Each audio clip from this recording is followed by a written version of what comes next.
नहीं आएंगे तुमसे क्या किया, मेरे जान बिल्कुल नहीं आएगी। इतना बुरा मारेंगे तेरे को, तेरे दरगाह में जा जाना। यानी देख यहाँ से सीधा टेम्पो पकड़ियो मार दे। ठीक है पकड़ लेंगे, चलेगा। कहाँ जाएगा? अरे जहाँ पर मान लो बच्चे थे, नहीं जाएगा कहाँ? जहाँ पर बच्चे थे अभी देखा जहाँ जाएगा वहाँ रवाना यूपी। यहाँ नहीं अभी देखा रहे, सही से बताओ पहले एक बार। भाई बात नहीं जो क्या कहते हो, किराए पे रह रहे हो, कहीं ठिए पे रह रहे हो, कहाँ रह रहे हो? ऐसे ही सब जुग्गी लगाए, तंबू लगाए मेरे को। कितने दिन हो गए वहाँ पर? 2-3-4 दिन हुई।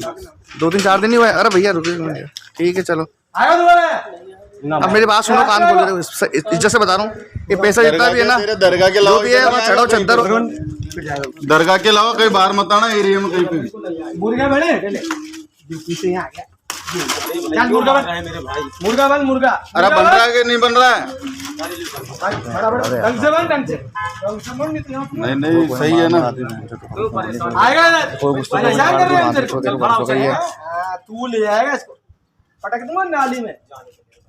चल देखो छोटे देखो भैया एक बात साफ कह रहा हूँ मैं, मत अब की बार मत मिलना यहाँ दोबारा पर। नहीं देखो तुम्हारी भलाई के लिए कह रहा हूँ, सही बता रहा हूँ मैं, हम बिल्कुल नहीं आए। बस सही कह रहा हूँ, निकल जाओ अपने घर, जाओ वहाँ कमाओ। ये आईडी, इसकी आईडी जमा कराओगे क्या?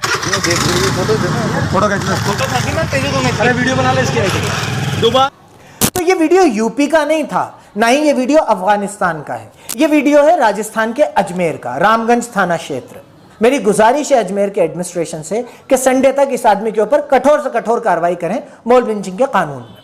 अगर ये चीजें राजस्थान में भी होने लगी तो फिर फर्क नहीं रह जाएगा यूपी भाजपा गवर्नमेंट में और राजस्थान की कांग्रेस गवर्नमेंट में। और दूसरी बात, मैं तमाम लोगों से कहना चाहता हूं कि ये एक्सक्यूज छोड़िए कि वो गरीब इसलिए पिट रहा है क्योंकि यूपी में चुनाव है। यूपी में चुनाव है तो हुआ करें। यूपी में चुनाव कोई जीते कोई हारे, अगर किसी की जीत इस कीमत पे है कि मुसलमानों को मारा जाएगा और खामोश रहिए, तो मुझे ऐसी जीत में कोई इंटरेस्ट नहीं है, आपको भी नहीं होना चाहिए। ये एक्सक्यूजेस देना छोड़िए और अपने हक के लिए खड़े होइए।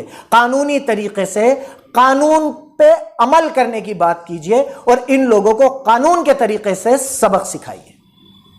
मुझे उम्मीद है मेरी बात आप लोगों तक जरूर पहुंचेगी। ललित शर्मा जो वीरता उन्होंने दिखाई है, जो पराक्रम उन्होंने दिखाया है, उसके